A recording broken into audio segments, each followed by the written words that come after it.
Assalamualaikum warahmatullahi wabarakatuh. Halo siswa-siswi sekalian, selamat datang kembali di Sobat Gurumu.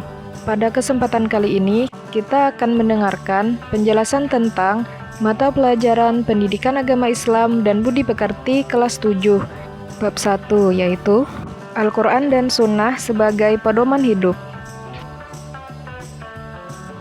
Alur pembahasan kita akan berfokus pada 5 poin ini. Hal ini telah sesuai dengan yang tertera pada buku ajar ya. Yang pertama, definisi Al-Quran. Yang kedua, definisi hadis. Yang ketiga, fungsi hadis terhadap Al-Quran. Yang keempat, kandungan Quran Surah An-Nisa ayat 59 dan Quran Surah An-Nahl ayat 64 tentang kedudukan hadis terhadap Al-Quran. Yang kelima, Alif Lam Qamariyah dan Alif Lam Syamsiyah. Yang pertama, definisi Al-Quran. Al-Quran secara bahasa berarti bacaan, yang diambil dari kata qoro'a berarti membaca. Al-Quran menjadi bacaan wajib orang beriman. Al-Quran hendaknya dibaca, dipahami, dan diamalkan, karena ia adalah wahyu dari Allah kepada Rasulullah. Al-Quran didefinisikan sebagai wahyu Allah yang menjadi mukjizat dan diturunkan kepada Nabi Muhammad. Ditulis dalam mushaf, diriwayatkan secara mutawatir, dan membacanya bernilai ibadah. Al-Quran berbahasa Arab dan tertulis pada mushaf surah Al-Fatihah sampai An-Nas. Mutawatir artinya Al-Quran disampaikan oleh jumlah orang yang sangat banyak dari generasi ke generasi berikutnya, sehingga tidak mungkin mereka semua bersepakat untuk berbohong atau memalsukan isi Al-Quran. Selanjutnya yang kedua, definisi hadis. Hadis adalah sumber hukum yang kedua setelah Al-Quran. Orang yang beriman kepada Al-Quran sebagai sumber hukum Islam juga harus percaya pada hadis sebagai sumber hukum Islam. Terdapat ragam kata yang hampir sama dengan hadis. Kata tersebut adalah sunnah, khobar, dan asar. Namun, keempat kata ini memiliki perbedaan sebagai berikut. Sunnah, semua yang bersumber dari Nabi Muhammad, baik perkataan, perbuatan, takrir, tabiat, budi pekerti, atau perjalanan hidupnya. Hadis, perkataan, perbuatan, dan takrir yang bersumber Nabi Muhammad. Ada pula ulama yang menyamakan sunnah dengan hadis. Khobar, sesuatu yang berasal atau disandarkan kepada Nabi Muhammad dan selainnya. Asar, sesuatu yang disandarkan pada sahabat dan tabi'in. Takrir di sini berarti bentuk sunnah berupa diamnya atau disetujuinya suatu perbuatan atau ucapan sahabat oleh Nabi Muhammad. Yang ketiga, fungsi hadis terhadap Al-Quran.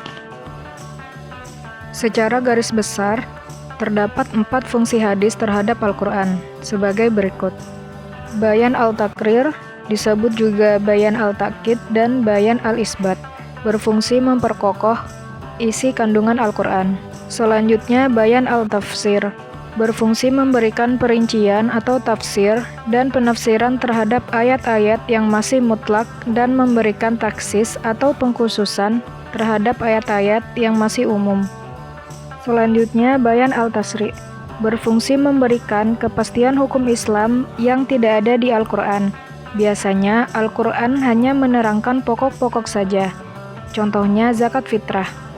Selanjutnya, bayan al-nasakh, berfungsi membatalkan ketentuan terdahulu, sebab ketentuan yang baru dianggap lebih maslahat. Yang keempat, kandungan Quran Surah An-Nisa ayat 59 dan Quran Surah An-Nahl ayat 64 tentang kedudukan hadis terhadap Al-Quran.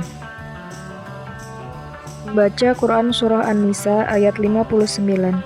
Silakan dibaca ayat Qurannya, yang artinya, wahai orang-orang yang beriman, taatilah Allah dan taatilah Rasul Muhammad dan ulil amri, pemegang kekuasaan di antara kamu.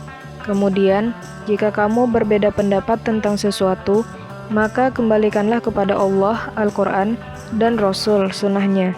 Jika kamu beriman kepada Allah dan hari kemudian, yang demikian itu lebih utama bagimu dan lebih baik akibatnya. Selanjutnya, membaca Quran Surah An-Nahl ayat 64. Silakan dibaca ayat Qurannya, yang artinya, "Dan kami tidak menurunkan kitab Al-Quran ini kepadamu, Muhammad, melainkan agar engkau dapat menjelaskan kepada mereka apa yang mereka perselisihkan, serta menjadi petunjuk dan rahmat bagi orang-orang yang beriman." Kandungan Quran Surah An-Nisa ayat 59. Quran Surah An-Nisa ayat 59 menjelaskan untuk patuh dan taat kepada Allah, Rasulullah, dan pemimpin-pemimpin kita. Orang yang taat kepada Rasulullah, pada hakikatnya ia juga taat kepada Allah. Hal ini dikarenakan tidak ada satupun perintah Rasulullah yang bertentangan dengan perintah Allah. Taat kepada Allah adalah mengikuti ajaran Al-Quran, sedangkan taat kepada Rasulullah dengan mengamalkan sunnah-sunnahnya. Ketaatan kepada ulil amri meliputi ketaatan baik pada pemerintahan maupun para ulama. Taat kepada pemimpin hendaknya dibingkai dengan ketaatan kepada Allah dan Rasul-Nya. Ketaatan kepada mereka tidak boleh bertentangan dengan apa yang diperintahkan dan apa yang menjadi larangannya. Apabila seorang pemimpin memerintahkan untuk berbuat sesuatu yang bertentangan dengan Al-Quran dan hadis, seperti berbuat maksiat kepada Allah, maka tidak boleh untuk menaatinya. Kandungan Quran Surah An-Nahl ayat 64.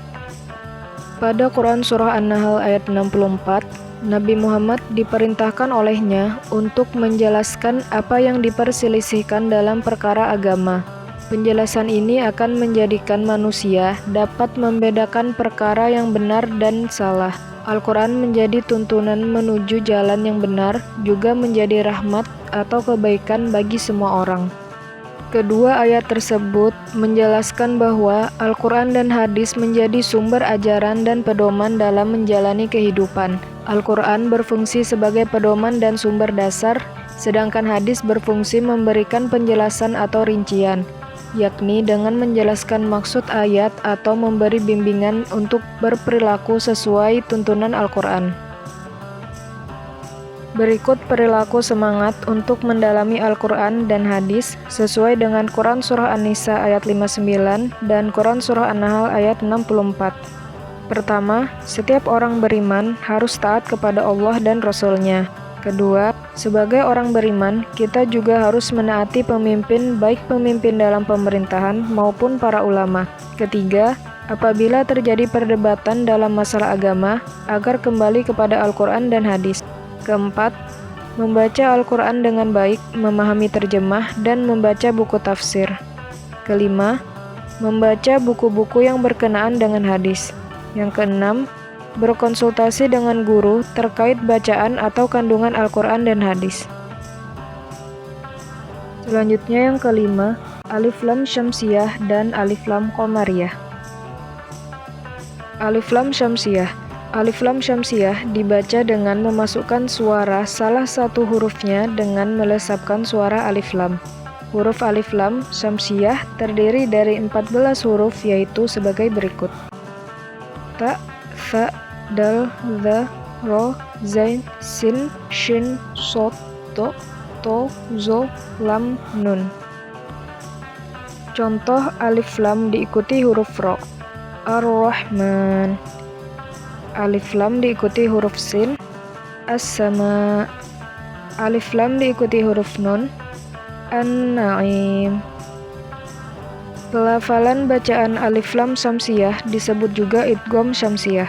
Hal ini karena suara Alif Lam dimasukkan ke dalam salah satu huruf syamsiyah yang ada di hadapannya. Suara Alif Lam menjadi lebur karena dimasukkan dengan huruf syamsiyah tersebut. Untuk mengetahui Alif Lam Syamsiyah dalam ayat Al-Quran, terdapat cirinya. Di antaranya adalah, setelah Alif Lam terdapat huruf yang bertasydid. Alif Lam Qamariyah. Alif Lam Qamariyah merupakan Alif Lam yang berhadapan dengan salah satu huruf Alif Lam Qamariyah. Berbeda dengan Alif Lam Syamsiyah, Alif Lam ini dibaca dengan jelas atau izhar, tidak melebur pada huruf yang ada di hadapannya. Alif Lam Qamariyah terdiri dari 14 huruf, yaitu Alif, Ba, Wain, Ha, Jim, Kaf, Waw, Kho, fa, ain, qaf, ya, mim, ha. Contoh alif lam diikuti huruf ha. Alhamdulillah. Contoh alif lam diikuti huruf mim. Ghairil maghdubi alaihim. Pada Quran Surah An-Nisa ayat 59, terdapat kalimat yang mengandung bacaan alif lam syamsiyah dan alif lam qamariyah. Contohnya adalah: pertama, pada lafal ar-rasul, terdapat alif lam syamsiyah karena alif lam bertemu dengan salah satu hurufnya, yaitu ro. Yang kedua, pada lafal al-yaum, terdapat alif lam qamariyah karena alif lam bertemu dengan salah satu hurufnya, yaitu ya. Pada Quran Surah An-Nahl ayat 64, juga terdapat kalimat yang mengandung bacaan alif lam qamariyah, seperti pada lafal al-kitab, karena alif lam bertemu dengan salah satu hurufnya, yaitu ba. Sekian pembahasan kita kali ini. Terima kasih telah menyimak dengan seksama. Sampai jumpa di rangkuman materi selanjutnya. Wassalamualaikum warahmatullahi wabarakatuh.